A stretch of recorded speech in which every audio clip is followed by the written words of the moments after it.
मगर ये मूडी जो है फिर भी रुकता नहीं है ना, रुकता नहीं है। देखिए, ऑपरेशन सिंदूर पर पॉज लगने के 48 दिन बाद जो पहली इंटरनेशनल अप्रूवल रेटिंग आई है, उसमें नरेंद्र मोदी 78% की रेटिंग के साथ दुनिया के टॉप वर्ल्ड लीडर बने हुए हैं। इंडिया के prime minister Narendra Modi dominates global leaders approval rating. यकीन जानिए, मेरा दिल दुख रहा है बतौर पाकिस्तानी। ये सर्वे किसी इंडियन एजेंसी ने नहीं, अमेरिकन एजेंसी ने कराया है। इस वक्त मेरे सामने एक रैंकिंग है जिसको करवाया है मॉर्निंग कंसल्ट ने, और इस रैंकिंग में ये बताया गया है कि भारत के वजीर आजम मोदी दुनिया के नंबर 1 पॉपुलर लीडर हैं। मोदी हुकूमत की हठधर्मी बरकरार, 37 मुआहदा बहाल न करने का ऐलान कर दिया। पाकिस्तान का पानी राजस्थान मुंतकिल करने का मंसूबा बना लिया। भारतीय मीडिया को इंटरव्यू में भारतीय वजीर दाखिला अमित शाह ने कहा कि भारत पाकिस्तान के साथ 37 मुआहदा कभी बहाल नहीं करेगा। इतनी फ्रस्ट्रेशन, गुस्सा, दुख, हम क्या कर सकते हैं? हम कुछ कर क्यों नहीं रहे? क्या करें?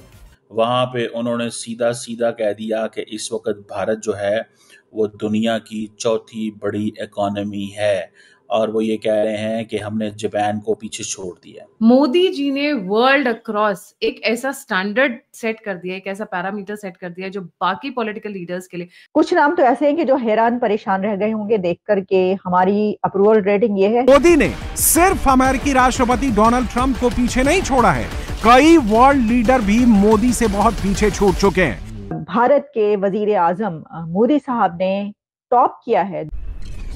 हेलो फ्रेंड्स, जय हिंद। हिंदुस्तान स्पेशल में आपका स्वागत है। दोस्तों, भारत के प्राइम मिनिस्टर नरेंद्र मोदी न केवल देश में बल्कि वैश्विक स्तर पर भी अपनी लोकप्रियता के नए रिकॉर्ड बना चुके हैं। अंतर्राष्ट्रीय सर्वेक्षण एजेंसी मॉर्निंग कंसल्ट की हालिया रिपोर्ट के अनुसार prime minister Modi 78% approval rating के साथ दुनिया के सबसे पसंदीदा नेता बने हुए हैं। उन्होंने अमेरिका के राष्ट्रपति डोनाल्ड ट्रंप, चीनी राष्ट्रपति शी जिनपिंग, रूस के राष्ट्रपति व्लादिमीर पुतिन और इजरायली प्रधानमंत्री बेंजामिन नेतन्याहू जैसे दिग्गज नेताओं को भी पीछे छोड़ दिया है। ये रिपोर्ट ऐसे समय में आई है जब प्राइम मिनिस्टर लगातार 11 सालों से सत्ता में है और अब अपने 12वें वर्ष की ओर बढ़ रहे हैं। इतना लंबा कार्यकाल होने के बावजूद उनकी लोकप्रियता में कोई गिरावट नहीं आई, बल्कि वह विश्व मंच पर और अधिक मजबूत होकर उभरे हैं। हाल ही में ऑपरेशन सिंदूर के तहत भारत ने पाकिस्तान के कई आतंकी ठिकानों को नष्ट कर दिया। इस ऑपरेशन के 48 दिन बाद आई इस अप्रूवल रेटिंग में साफ देखा गया कि मोदी की लोकप्रियता पर इस संघर्ष का कोई नकारात्मक प्रभाव नहीं पड़ा, बल्कि ऑपरेशन सिंदूर के बाद मोदी की लोकप्रियता और बढ़ी हुई है। इंडिया के prime minister Narendra Modi dominates global leaders approval rating. आप देख रहे हैं मेरा प्रोग्राम ब्रेकिंग बैरियर्स। मैं हूं आपकी host Alia official YouTube channel पर आप सबको वेलकम करती हूं। इस वक्त मेरे सामने एक रैंकिंग है जिसको करवाया है मॉर्निंग कंसल्ट ने, और इस रैंकिंग में ये बताया गया है कि भारत के वजीर आजम मोदी दुनिया के नंबर 1 पॉपुलर लीडर हैं। कुछ नाम तो ऐसे हैं कि जो हैरान परेशान रह गए होंगे देख करके हमारी अप्रूवल रेटिंग ये है, क्योंकि ये बात याद रखिएगा कि मॉर्निंग कंसल्ट ने ये जो सर्वे करवाया है ये अप्रूवल रेटिंग भी बताई है उन्होंने कि कौन से लीडर की, दुनिया का कौन सा लीडर, उसको कितनी अप्रूवल रेटिंग हासिल है, कितने लोग उसको अप्रूव कर रहे हैं, या उसको उसकी जो रेटिंग है उसकी वो कहां पर है। तो मॉर्निंग कंसल्ट पहले मैं आपको बताती हूं। पहले ये देख लेते हैं कि मॉर्निंग कंसल्ट है क्या। तो देखिए, मॉर्निंग कंसल्ट जो है ये है बिजनेस इंटेलिजेंस कंपनी, और ये स्टैब्लिश हुआ था 2014 में, और it is named one of the fastest growing technology companies. और इसमें फिर बताया गया है कि कितना इसकी अर्निंग है, कितने बिलियन डॉलर्स जो है, और कहा यह जा रहा है कि जो अभी तक वैल्यू है मोर देन 1 बिलियन डॉलर्स इसकी बताई जाती है। काफी इसकी डिटेल्स है। लेकिन ये करता क्या इदारा? ये करता है मॉर्निंग कंसल्ट के सर्वे करवाता है। अच्छा, ये सर्वे सिर्फ यही नहीं है कि दुनिया का कौन सा लीडर किस नंबर पर है, ये भी सर्वे ये करवाते हैं, बल्कि इसके साथ ये भी करवाते हैं कि जैसे अमेरिका की क्योंकि ये कंपनी है नॉर्थ अमेरिका में है, लेकिन इसमें कुछ दिन पहले इन्होंने करवाया कि जो सोशल मीडिया है उसको कितने अमेरिकन जो हैं वो कहते हैं कि ये एक्सेप्टेंस है इसकी, कितने अमेरिकन समझते हैं कि नहीं ये ठीक नहीं है। अच्छा, इसी तरीके से दुनिया की और जो चीजें चल रही हैं, जो कुछ कंट्रोवर्सीज है, उसके ऊपर भी वो जो है करवाता रहा है इस तरह के सर्वे।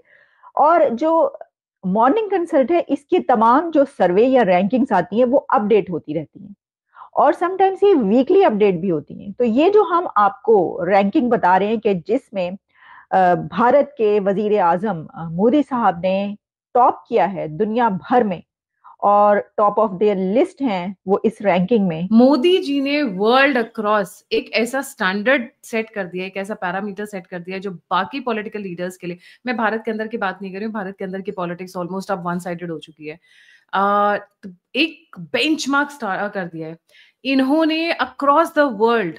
दुनिया के सभी लीडर्स को परास्त कर दिया है। जियोपॉलिटिक्स में जो भारत ने आगे बढ़त बनाई है उसका कोई कंपैरिजन और कोई मैच नहीं है। Abhishek, a very warm welcome on the show, the platform is yours.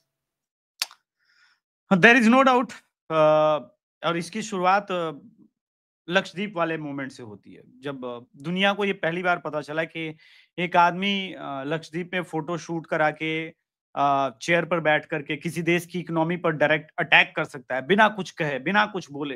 ये उसका सपोर्ट बेस है, ये उस देश में उसके प्रति भाव है। तो देखिए, मैसेजिंग को लेकर के नरेंद्र मोदी, गायत्री जी, काफी स्ट्रांग रहे, स्पेशली जब वो साइप्रस वाला एपिसोड हुआ।